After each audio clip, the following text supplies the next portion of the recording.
Hello everyone, welcome back to my YouTube channel. So आज की जो वीडियो है ना वो है ऑर्गेनिक केमिस्ट्री के ऊपर। ओके, आज हम पढ़ने वाले हैं top most important naming reactions of your first organic chapter, that is halo alkane and hello arenes. Okay, organic का चैप्टर है, आप जानते हैं क्लास 12th का चैप्टर है, ठीक है। और chapter number 10 according to the NCERT ये है। अभी ना ऑर्गेनिक के अंदर एक बहुत ही इंपॉर्टेंट चीज़ है, आप मान लीजिए सबसे इंपॉर्टेंट चीज़ है आपकी ऑर्गेनिक केमिस्ट्री के अंदर नेमिंग रिएक्शंस, जो आपको हर चैप्टर में भर भर के देखने को मिलेगी। ओके ना, अभी ना क्वेश्चन कई तरीके से आता है। हो सकता है कि एग्जामिनर डायरेक्ट पूछ ले डिफाइन दिस और explain this reaction, Swarts reaction और फिनक्लिस्टीन रिएक्शन, और अदरवाइज आपको फिलिंग दी ब्लैंक्स फॉर्म में आ जाए या कन्वर्जन फॉर्म में आ जाए, कोई भी फॉर्म हो, अल्टीमेटली रिएक्शंस आपको नेमिंग रिएक्शंस के ऊपर क्वेश्चन आना है। ओके, आना ही आना है, this no doubt in this. Okay, तो अभी हम लोग क्या करने वाले हैं, आपका जो पहला चैप्टर है, ये जो चैप्टर मैंने लिखा है, इसकी इंपॉर्टेंट नेमिंग रिएक्शंस हम कवर करने वाले हैं। तो ध्यान से देखना, बहुत ही मोस्ट इंपॉर्टेंट टॉपिक होने वाला है ये, ठीक है। अगर आप ऑर्गेनिक के लिए प्रिपेयर कर रहे हैं तो बहुत इंपॉर्टेंट है, आपको इसमें क्वेश्चन आना ही आना है। तो जो पहली रिएक्शन हम यहाँ पे उठा रहे हैं दैट इज फिनक्लिस्टीन रिएक्शन, ठीक है। तो फर्स्ट रिएक्शन, वैसे एक बार मैं सारी रिएक्शंस यहाँ पे मेंशन कर दूंगी, आप देख सकते हैं कि कौन कौन सी रिएक्शंस आज के टॉपिक में कवर होने वाली हैं। ओके नाउ, तो पहली रिएक्शन है फिनक्लिस्टीन। ओके, अभी ना हर रिएक्शन के बारे में हम पढ़ेंगे कि किसके लिए यूज हो रही है, क्या बनता है इस रिएक्शन में, रिएक्टेंट कौन है, प्रोडक्ट कौन है, कैटलिस्ट कौन है, रिएजेंट कौन है, और अगर कुछ उससे इंपॉर्टेंट चीज़ रिलेटेड होगी तो मैं वो भी कवर करूँगी। ओके, बस आपको लिखने हैं नोट। तो फिनक्लिस्टीन रिएक्शन किस काम आती है, ये रिएक्शन जो है ना वो प्रिपरेशन ऑफ RI के काम आती है, यानी कि अल्काइल आयोडाइड बना के काम आती है। Preparation of RI, alkyl iodide. करना क्या है, आपने कुछ नहीं करना, आपने कोई आपका अल्काइल हैलाइड लेना है, जैसे आपने RCl ले लिया। आर ऑर्गेनिक में क्या होते हैं, हाइड्रोकार्बन चेन्स होती हैं, या हाइड्रोकार्बन पार्टिकल अल्काइल ग्रुप कह देते हैं, R ग्रुप कह देते हैं। तो this is your alkyl chloride ले सकते हैं आप, अल्काइल ब्रोमाइड भी ले सकते हैं, मतलब आप क्लोरीन और ब्रोमीन ले सकते हैं, ठीक है। आयोडीन तो बनानी है और फ्लोरीन आप नहीं ले सकते, तो इधर क्लोरीन और ब्रोमीन। आपने इसको ट्रीट करना है NaI के साथ, very good source of iodine. और यहाँ पे आप यहाँ पर जो सॉल्वेंट ले रहे हैं दैट इज एसीटोन। क्यों ले रहे हैं एसीटोन मैं बताऊंगी अभी। रिएक्शन बहुत ही सिंपल है, कुछ नहीं करना है, Na को Cl के साथ लगा लेना आपने, ठीक है जी। तो NaCl तो अलग हो गए हैं, अब जो भी बचा उसको जोड़ दो, तो क्या बचा, R और I बचा। ओके, अगर आप ये वीडियो रिवीजन पर्पज से देख रहे हैं तो आप इसको थोड़ा सा और स्पीड बढ़ा के देख सकते हैं, आपकी क्विक रिवीजन हो जाएगी मस्त सी बढ़िया सी। चलिए, तो अल्काइल क्लोराइड लिया और बन गया अल्काइल आयोडाइड। ओके नाउ, अभी एसीटोन लेने का क्या पर्पस है, देखिए एसीटोन क्या होता है, जो आपका बाई प्रोडक्ट बना है NaCl, it is insoluble in acetone. ये एसीटोन में सोल्यूबल नहीं होता, या मिथेनॉल भी लेते हैं इसकी जगह, इनसोल्यूबल इन एसीटोन। तो इसलिए इसको एक्सट्रैक्ट करना आसान होता है अल्काइल आयोडाइड को, क्योंकि जो बाई प्रोडक्ट बन रहा है वो एक्चुअली इनसोल्यूबल है। ओके नाउ, अभी दूसरी रिएक्शन हमारे पास है, ध्यान रखना कि ये सिर्फ आयोडाइड ही प्रिपेयर करेगी, सिर्फ RI बनाएगी, नथिंग एल्स। दूसरी रिएक्शन हमारे पास है स्वार्ट्स रिएक्शन। स्वार्ट्स रिएक्शन किस काम आती है, ये रिएक्शन काम आती है फ्लोरीन बनाने के लिए, यानी कि अल्काइल फ्लोराइड बनाने के लिए। तो प्रिपरेशन, शॉर्ट फॉर्म में ऐसे लिख देते हैं, आपको समझ आएगा प्रिपरेशन लिखा है, प्रिपरेशन ऑफ RF यानी कि अल्काइल फ्लोराइड। ओके ना, अभी इसमें भी यही करना है आपको, कोई अल्काइल हैलाइड पहले से ही ले लेना। सपोज कीजिए कि आपने ले लिया CH3 CH2 Cl, आप कुछ भी ले सकते हैं। अब आपको अगर लग रहा है कि कई बार मैडम R ले रही है, कई बार चेन ले रही है, तो द थिंग इज कि R एक जर्नल चीज़ हुई, जर्नल वर्ड हुआ, जिसमें कोई भी चेन हो सकती है, 2 4 5 कार्बन की, तो मैंने यहाँ स्पेसिफाई कर दिया। ओके नाउ, इसको आप ट्रीट कर सकते हैं। अब 3 ऑप्शन हैं आपके पास, या तो आप इसे AgF के साथ ले सकते हैं, या आप इसे Hg2F2 के साथ ले सकते हैं, या आप इसे SbF3 के साथ ले सकते हैं। ध्यान रखना एक टाइम पे एक लेना है। They all 3 are very good source of fluorine. हमें कोई ऐसा रिएजेंट लेना है जो हमको फ्लोरीन दे दे, because we have to prepare RF, हमको RF प्रिपेयर करना है। ओके जी, नाउ अभी ना मैं AgF के साथ करके दिखा रही हूँ। तो Ag के साथ निकल जाएगा Cl ऑब्वियसली, ठीक है। तो आपको मिलेगा AgCl और साथ में मिलेगा CH3 CH2F। तो आपका अल्काइल फ्लोराइड प्रिपेयर हो गया। अगर आप मुझसे पूछ रहे हैं कि Hg2F2 लिया होता तो क्या बनता, तो अगर आपने Hg2F2 लिया होता तो AgCl की जगह आपको मिलता Hg2Cl2 और SbF3 के केस में आपको मिलता SbCl3। तो it's very simple. Okay now अब ये जो रिएक्शंस है ना दोनों की दोनों, आप नोटिस करोगे कि इसमें पहले भी अल्काइल हैलाइड ही लिया है और बाद में भी अल्काइल हैलाइड ही बना रहे हैं, बस हैलोजन चेंज कर रहे हैं। यहाँ पे क्लोरीन, यहाँ पे फ्लोरीन ले लिया, हैलोजन को चेंज कर दिया। तो इन रिएक्शंस को कहते हैं हैलोजन एक्सचेंज रिएक्शंस, इनको कलेक्टिवली कहते हैं हैलोजन एक्सचेंज रिएक्शंस, बिकॉज दोनों रिएक्शन में हैलोजन एक्सचेंज हो रहा है। ओके ना, अभी ना आपको सिली लगेगा पर कुछ बच्चों को इसकी बहुत मदद मिलेगी इस बात की।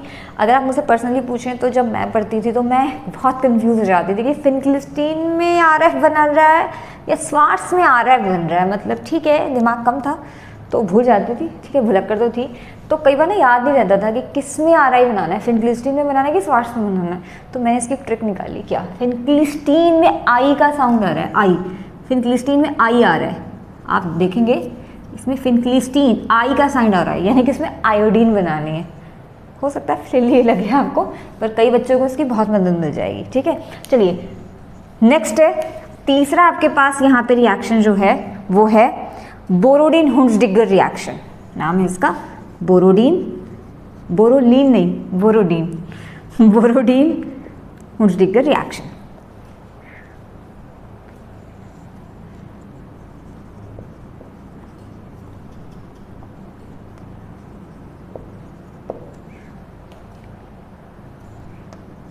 देखिए स्पेलिंग वाला जो पार्ट है ना मेरा, वो थोड़ा सा कमज़ोर है, स्पेलिंग्स याद करना मेरे लिए आफत है। बोरोडीन हुंसडिगर, अपनी इस नाम की स्पेलिंग बड़ी मुश्किल से याद हुई है, तो बोरोडीन हुंसडिगर तो बहुत बड़ी बात है। बोरोडीन हुंसडिगर रिएक्शन किस लिए यूज़ होती है? यूजुअली आरबीआर को प्रिपेयर करने के लिए यूज़ होती है, प्रिपरेशन ऑफ आरबीआर। करना क्या बेटा, आपने कुछ नहीं करना है, आपने कोई सिल्वर, आपने बेसिकली कोई कार्बोक्सिलिक एसिड का सॉल्ट लेना। अब ये कार्बोक्सिलिक एसिड क्या बोला है, देखो कार्बोक्सिलिक एसिड होता है RCOH, होता है RCOH। आपको कार्बोक्सिलिक एसिड नहीं लेना है, इसका सॉल्ट लेना है। तो सॉल्ट का मतलब ये होता है कि आपने H हटा दिया और उसकी जगह आपने सोडियम लगा दिया, पोटेशियम लगा दिया, या सिल्वर भी लगा सकते हैं, आपको भी कोई भी पॉजिटिव आयन लगा दिया। तो ये कौन सा सॉल्ट है? Silver salt, silver salt of carboxylic acid है ये। ओके नाउ अभी इसको ट्रीट करना आपने ब्रोमीन के साथ, और यहाँ पे आपके पास CCl4 जो है वो सॉल्वेंट है। क्या होगा, अब ध्यान से देखना क्या होगा। रिएक्शन को ना आपको सीखना है कि इसमें बाय प्रोडक्ट क्या निकल रहा है। बहुत इंपॉर्टेंट बात है कि जब आपको बाय प्रोडक्ट बनाने आ जाएंगे ना, तो आपका मेन प्रोडक्ट तो खुद ही हाथों में आ जाएगा, है ना। तो यहाँ से आपका एक तो ये बाहर आ गई। अब सोचिए क्या चीज़ है, कार्बन डाइऑक्साइड है CO2। अभी ना Ag है, एक Br को ले जाएगा, तो आपको मिल गया AgBr। अभी याद कीजिए 2 Br थे, एक तो आपने निपटा दिया, एक क्या रह गया, एक Br रह गया और एक R रह गया, तो आपको मिलेगा RBr, यानी कि अल्काइल ब्रोमाइड। ओके, तो इस तरीके से आपने यहाँ पे प्रोडक्ट बनाने हैं। सो जो नेक्स्ट रिएक्शन हम करने वाले हैं, वेरी इंपॉर्टेंट रिएक्शन, मतलब सारी ही इंपॉर्टेंट रिएक्शन है, नेमिंग रिएक्शन है, तो पर ये कुछ ज़्यादा इंपॉर्टेंट है। Sandmeyer reaction, very most important reaction, मतलब कितने मोस्ट लगाऊं कम ही पड़ेंगे। मोस्ट इंपॉर्टेंट रिएक्शन किसके लिए यूज होती है? सैंडमेयर रिएक्शन यूज होती है हेलोअरीन्स को प्रिपेयर करने के लिए। और अगर आप स्पेसिफिकली पूछें तो सैंडमेयर रिएक्शन यूज होती है क्लोरोबेंजीन को बनाने के लिए और ब्रोमोबेंजीन को बनाने के लिए। इन दोनों की प्रिपरेशन के लिए रिएक्शन यूज होती है। कौन सी? क्लोरोबेंजीन और ब्रोमोबेंजीन। और फ्लोरोबेंजीन भी नहीं बना सकते, आयोडोबेंजीन भी नहीं बना सकते, बस यही दो बना सकते हैं। अब सैंडमेयर रिएक्शन में करना क्या है, देखिए रिएक्शन बहुत सिंपल है। आपको यहाँ पे आपको रिएक्टेंट लेना है, ये बेंजीन तो है ही, खैर इस पे आपको लगा देना है ये, ठीक है जी। ऑब्वियसली नाइट्रोजन जब 4 बॉन्ड बनाता है तो प्लस चार्ज आ जाता है, तो नाइट्रोजन ये 3 और 1 4 बॉन्ड बना रहा है तो प्लस, और इसको बैलेंस करने के लिए माइनस। इस मॉलिक्यूल का नाम है, very important molecules of organic chemistry, benzene diazonium chloride. Benzene diazonium chloride, मतलब बेंजीन तो दिख ही रही है आपको, वो तो नाम बताने की जरूरत ही नहीं है, ठीक है। ये N2, ये जो ग्रुप है ना, इसको डाइजो ग्रुप बोला है, N ये वाला जो NN वाला ग्रुप बना है। और क्लोराइड तो आपको समझ ही आ रहा है, Cl नेगेटिव तो क्लोराइड। आपने यहाँ पे लेना है बेंजीन डाइजोनियम क्लोराइड। अब ना यहाँ पे अगर आप अपने बेंजीन डाइजोनियम क्लोराइड को ट्रीट करते हो CuCl/HCl, मतलब आप क्यूप्रस क्लोराइड, कॉपर का सॉल्ट लेना है, ओके, तो आपके पास आ जाएगी क्लोरोबेंजीन और साथ में डाइनाइट्रोजन बाहर आ जाएगी। बट अगर आप यहाँ पे ले रहे हैं क्यूप्रस ब्रोमाइड और HCl, तो उस केस में रिंग पे लगेगी ब्रोमीन। मतलब फ़र्क कहाँ पे आ रहा है, कॉपर का सॉल्ट क्या लिया है, CuCl लिया है या CuBr लिया है। मैं आपको बहुत इंपॉर्टेंट बात बताती हूँ कि जब आप नोट्स बना रहे हैं ना, तो जहाँ पे मेन पॉइंट है ना, जहाँ पे फ़र्क आ रहा है, जैसे यहाँ पे फ़र्क कहाँ आ रहा है, सबको तो सेम ही लग रहा है, कॉपर का सॉल्ट में तो फ़र्क है, यहाँ CuCl आ रहा है, यहाँ पे CuB आ रहा है। प्लीज़ अंडरलाइन दिस, आप उसको अंडरलाइन कर लो, आप उसको नीले पीले हरे काले किसी भी और कलर के पेन से हाईलाइट कर लो, क्योंकि ना जब आप महीने 2 महीने बाद अपने नोट्स दोबारा खोलेंगे ना, झटपट याद आ जाएगा कि अरे यार ये वाला पॉइंट मुझे याद रखना है। ओके, चलिए फिर ना, तो ब्रोमोबेंजीन ऑब्वियसली N2 निकलती है, तो ये आपके पास बन जाएंगे। नाम लिखने की ज़रूरत नहीं है, आपको पता होना चाहिए क्लोरोबेंजीन इसका नाम है और इसका नाम है ब्रोमोबेंजीन। ब्रोमोबेंजीन। डिस्क्लेमर, रिएक्शन करने का फ़ायदा तभी है जब आपको उनके नाम आते हो। अगर आप उनको नाम नहीं जानते ना, कोई फ़ायदा नहीं रिएक्शंस करने का, अल्टीमेटली आपको नहीं याद होने वाली है, क्योंकि नाम पता होगा तभी तो आप आगे बढ़ेंगे। तो अपना नेमिंग वाला पार्ट थोड़ा मजबूत रखो, ध्यान से देखो कि किसका क्या नाम है। चलिए जी, इसके बाद हमारे पास नेक्स्ट क्वेश्चन आ रहा है, बाल-स्किनमैन रिएक्शन, BALZ, बाल SCHIEMAN, बाल-स्किनमैन रिएक्शन किस लिए यूज होती है। अब देखो, क्लोरोबेंजीन और ब्रोमोबेंजीन तो वहाँ बन गए, तो फ्लोरोबेंजीन भी तो बनाने हैं, तो फ्लोरोबेंजीन बनाने के लिए यूज होती है। तो प्रिपरेशन ऑफ दिस, बेंजीन के ऊपर फ्लोरीन, फ्लोरोबेंजीन को बनाने के लिए रिएक्शन यूज होती है। रिएक्शन में क्या करते हैं, रिएक्शन में स्टार्ट करते हैं हम रिएक्शन को NH2, बेंजीन के ऊपर NH2, याद कीजिए बेंजीन के ऊपर NH2 क्या होती है, एनिलीन, ठीक है, एनिलीन। नाम ध्यान से याद रखो, नाम के बिना ही कुछ नहीं है ऑर्गेनिक में, नाम ही शुरुआत है हर चीज़ की। एनिलीन, एनिलीन इसका नाम है। इसको ट्रीट करना आपने NaNO2 और HbF4 के साथ, और हीट भी करते हैं साथ में, ठीक है। आप NaNO2 की जगह HONO भी ले सकते हैं, की बात है, HONO से भी यही बन रहा है ना। अभी होगा क्या, इस रिएक्शन में आपके पास आएगा N=N, लाइक जैसे आ ही रहा था पहले बेंजीन डाइजोनियम क्लोराइड में ऊपर ऐसे। अभी ना ध्यान से देखो, ऊपर क्लोराइड लगा था, यहाँ क्लोराइड नहीं लगा है, यहाँ लगा है BF4 नेगेटिव, समझ आ रहा है। इस क्लोराइड की जगह ना BF4 नेगेटिव लगा दे, तो इसका नाम थोड़ा चेंज हो जाएगा, ये हो जाएगा बेंजीन डाइजोनियम टेट्रा। अब बेंजीन डाइजोनियम तो आएगा ही आएगा, क्योंकि बेंजीन भी है डाइजोनियम भी है, इस पूरे को इन्होंने डाइजोनियम और इसको बेंजीन बोला है, तो बेंजीन डाइजोनियम तो हो गया। अब फ्लोरीन कितनी है, 4, तो टेट्रा फ्लोरोबोरेट। आपको हमेशा नाम ना कनेक्ट करना पड़ेगा कि क्यों है, सोचोगे रट ही लें तो मुश्किल हो जाएगी, इसीलिए बच्चों को रिएक्शन याद नहीं होती, बिकॉज उनको लगता है बस अच्छा रट लेते हैं। नहीं, आपको सोचना है कि ये किस लिए आया, भाई कुछ तो बात हुई होगी जो नाम ही आया है। तो बेंजीन डाइजोनियम टेट्राफ्लोरोबोरेट, ओके, इसको बेंजीन डाइजोनियम टेट्राफ्लोरोबोरेट को आपने ट्रीट करना है, बेसिकली हीट करना है। हीट करने से क्या होगा, आपको मिल जाएगी आपकी प्यारी फ्लोरोबेंजीन, साथ में निकलेगी N2 और साथ में निकल जाएगा BF3 का न्यूट्रल मॉलिक्यूल, ठीक है जी। चलिए, ये आपको याद होगा BF3 एक लुईस एसिड होता है, इसके बाद 6 इलेक्ट्रॉन होते हैं, it is a very good Lewis acid. चलिए वो तो बात की बात है। So the next reaction we have is a Gattermann reaction. Now कहाँ यूज होती है, ये भी यूज होती है प्रिपरेशन ऑफ या तो क्लोरोबेंजीन या प्रिपरेशन ऑफ ब्रोमोबेंजीन। सॉरी, मेरी बेंजीन थोड़ी सी टेढ़ी मेढ़ी हो गई है, थोड़ी सी भटक गई हैं, तो प्लीज़ माफ़ कर देना, ठीक है ये बेंजीन ही। क्लोरोबेंजीन और ब्रोमोबेंजीन की प्रिपरेशन के लिए यूज होती हैं। अगर आपको सैंड में याद होगी ना, एग्जैक्टली वही रिएक्शन है, तो फिर दोबारा क्यों करा रहे हैं। नहीं, एग्जैक्टली नहीं है, काफ़ी हद तक वही है, थोड़ा माइनर सा डिफरेंस है। क्या, देखिए क्या किया था आपने, याद कीजिए सैंडमेयर में बेंजीन डाइजोनियम क्लोराइड लिया था। अब हर बार चार्ज लगाने जरूर नहीं, लगा देते हैं तो अच्छी बात है, नहीं लगाते तो फाइन। आपको याद है बेंजीन डाइजोनियम क्लोराइड लिया था और बोला था कि अगर उसको ट्रीट करते हैं CuCl और HCl के साथ तो क्लोरोबेंजीन बनता है, याद आ रहा है। जहाँ ये नहीं करना, आपको कॉपर का सॉल्ट नहीं लेना, आपको एक्चुअली कॉपर ले लेना है, तो यहाँ पे कॉपर के साथ HCl लेना। आपको फर्क समझ आ रहा है ना। सिमिलरली अगर आप ब्रोमोबेंजीन बनाना चाहते हैं तो Cu के साथ HBr ले लेंगे। तो आपने क्या करना है, एक बार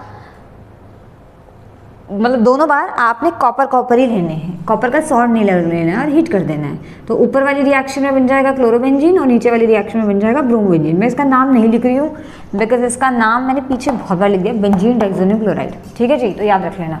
नाउ नेक्स्ट, अच्छा N2 निकलती है ऑब्वियसली, डाइनाइट्रोजन नाइट्रोजन तो गैस निकलनी है ना। ये आपके पास पूरी हो गया, लिख ही देते हैं नाम, बेंजीन डाइज़ोनियम क्लोराइड, नाराज ना हो जाए हमारा क्लोराइड भाई, बेंजीन डाइज़ोनियम क्लोराइड। नेक्स्ट रिएक्शन जो हम करने वाले हैं वो है वुड्स रिएक्शन। देखिए ये रिएक्शन ना आपने 11वीं में पढ़ी है, ठीक है जी। अब याद है कि नहीं है वो अलग बात है, पर ये रिएक्शन आपने पढ़ी है, वुड्स रिएक्शन। वुड्स रिएक्शन क्या कहता है? वुड्स रिएक्शन, वुड्स रिएक्शन का यूज होता है, अब देखिए ना वुड्स से रिलेटेड 3 रिएक्शन हैं टोटल, वुड्स फिटिक और फिटिक, तीनों में एक ही काम हो रहा है। वुड्स रिएक्शन में आपने क्या करना है, कोई भी अल्काइल हैलाइड ले लेना है, जैसे आपने ये ले लिया, उसके बेसिकली आपने 2 मॉलिक्यूल्स लेने हैं, मतलब दोनों सेम ही है, अलग अलग लिखे हैं पर हैं एक ही, same molecule of alkyl halide ले लेना है, उसको आपने सोडियम के साथ ट्रीट करना है और साथ में सॉल्वेंट लेना है dry ether, non polar solvent होना चाहिए। अब होगा क्या, ये 2 Na, एक Na SBr को ले जाएगा, एक Na SBr को ले जाएगा, तो टोटल आपके दोनों Br तो निकल गए और आपको मिला 2 NaBr। ठीक है जी, अब देखो 2 NaBr तो निकल गया, अभी CH3 और CH3 रह गए कर ले, तो क्या करोगे, जोड़ दोगे इनको, तो CH3 तो आप नोटिस करेंगे कि यहाँ पे अल्केन बन रहे हैं, इथेन बन गया ना, तो अल्केन बनाने के लिए यूज होती है रिएक्शन। तो लिख सकते हैं प्रिपरेशन ऑफ अल्केन, RH जिसको बोलते हैं। अभी ना इसी की एक भाई आ रही है, इसका भाई आ रहा है जिसका नाम है वुड्स फिटिक, बिल्कुल वही रिएक्शन है वुड्स फिटिक। इसमें क्या अंतर है? अंतर ये है कि इसमें दोनों जो आपने अल्काइल हैलाइड लिए थे वो एलिफेटिक थे। एलिफेटिक का मतलब होता है चेन थी, सिंपल चेन, कार्बन चेन, तो दोनों में आपने एलिफेटिक हैलाइड लिए थे। अभी ना जो वुड्स फिटिक है उसमें आपको एक तो एलिफेटिक ही लेना है और दूसरा आपको एरोमेटिक हैलाइड लेना है, जैसे आपने ब्रोमोबेंजीन ले ली, एक एलिफेटिक एक एरोमेटिक। ठीक है जी, और वही बात 2 Na तो लेने ही आपने और साथ में ड्राई ईथर ले लेना है, मैं इसको शॉर्ट फॉर्म में D लिख देती हूँ। क्या होगा बेटा, ऑब्वियसली एक NaAbr एक NaBr के साथ चला जाएगा और आपको मिलेगा CH3। अब देखो आपने 2 NaBr तो बाहर निकाल दिया, अभी क्या बचा, अभी बचा CH3 और यहाँ से आपकी बेंजीन कल्ली रह गई, तो आप क्या करेंगे, आप इसको जोड़ देंगे, तो यह आपके पास बेसिकली अल्काइल बेंजीन बनी है। इसको वैसे इसका नाम मिथाइल बेंजीन है, ठीक है, पर टॉलिन भी बोलते हैं इसको, मिथाइल बेंजीन, टॉलिन, पर वैसे अगर आप देखें तो ये अल्काइल बेंजीन बनाई है आपने, मतलब बेंजीन के ऊपर अल्काइल लगा है। अजर थोड़ी है कि आप एक ही कार्बन की चेन लेंगे, आप 4-5 जितने मर्जी कार्बन की चेन लीजिए, तो बेसिकली आपको मिलने वाले हैं अल्काइल बेंजीन। जब भी अल्काइल बेंजीन बनाने हो वुड्स फिटिक यूज़ करनी है। अब इनका एक तीसरा भाई आ रहा है जिसका नाम है, तो कम वाला थोड़ा क्या होगा, अगर ये वुड्स और ये वुड्स फिटिक है तो अगला क्या होगा, फिटिक। फिटिक रिएक्शन क्या होती है, फिटिक रिएक्शन क्या होती है, sorry for the joke. फिटिक reaction में दोनों ही जो आप अल्काइल हैलाइड लेते हैं वो एरोमेटिक होते हैं, यानी कि आपने यहाँ पे भी बेंजीन लेनी है, अराइल हैलाइड लेने, और आपने यहाँ वाला तो खैर लेना ही है। तो जो both the reactant are aryl halide, dry ether के साथ ट्रीट करते हैं। देखिए जी ध्यान देना, अच्छी रिएक्शन है, एक Na इसके साथ एक Na इसके साथ, वही बात हो रही है हर बार। तो आपने 2 NaBr तो निकाल ही दिया है, अब आपके पास एक रिंग यहाँ बची, एक रिंग यहाँ बची, तो आप यहाँ पे क्या करेंगे, एक रिंग यहाँ और एक रिंग यहाँ। ओके, नाम सीधा ही है ये, ऐसे लग रहा है आपको, पर ये सीधी बनाई है मैंने रिंग। ओके, क्या नाम है इसका, इसको बोलते हैं बाईफिनाइल, बिकॉज बेंजीन का दूसरा नाम तो नहीं, but when it act substituent is also called phenyl, तो उसी के मिलता जुलता हमने रखा है बाईफिनाइल। बाई का मतलब होता है 2, फिनाइल मतलब ये रिंग, इनको रिंग को फिनाइल बोले, तो 2 फिनाइल है ना, तो बाईफिनाइल इसका नाम हो गया। ये बच्चे ना यूजुअली भूल जाते हैं वाला नाम, तो इसको थोड़ा नोट कर लेना। ओके ना, तो ये आपके पास रिएक्शन हो गई है, ठीक है। मैं आपको एक बार फिर बता देती हूँ कि वुड्स रिएक्शन, वुड्स फिटिक, तीनों ही एक ही उसकी हैं, कजन्स हैं ये। फ़र्क इतना है कि वुड्स में दोनों अल्काइल लेने हैं, वुड्स फिटिक में एक अल्काइल एक अराइल लेने हैं, और फिटिक में दोनों ही अराइल लेने हैं। ओके, ये इनका फ़र्क है ना। अभी ये तो वो रिएक्शंस थी जो नेमिंग रिएक्शंस है चैप्टर के। अब इसके अलावा आप एक होल चार्ट बना सकते हैं, होल फ्लो चार्ट बना सकते हैं, जिसके अंदर की आप सारी जितनी भी रिएक्शन है चैप्टर की वो सारी कर लें, ठीक है। तो आप मुझे प्लीज़ कमेंट सेक्शन में बताना कि अगर आपको फ्लो चार्ट पढ़ना है कि नहीं, बिकॉज अगर आप वो फ्लो चार्ट बना लेते हैं और सीख लेते हैं तो दैट्स इट, आपका चैप्टर डन है, मतलब रिएक्शन वाला पार्ट डन है, चाहे उसमें नेम रिएक्शन हो या सिंपल रिएक्शन हो, बेनाम जो रिएक्शंस होती हैं, ठीक है। तो प्लीज़ मुझे कमेंट सेक्शन में बताना कि आपको फ्लो चार्ट वाला टॉपिक भी पढ़ना है कि नहीं। अगर होगा, बच्चे कहेंगे, तो मैं पक्का वो चैप्टर फिर वो टॉपिक लेकर आऊँगी, ठीक है। तो आज इतना ही करते हैं और फिर एक नई वीडियो के साथ मिलते हैं। If you have some suggestions और सम क्वेरीज और anything, please let me know in comment section. So bye bye.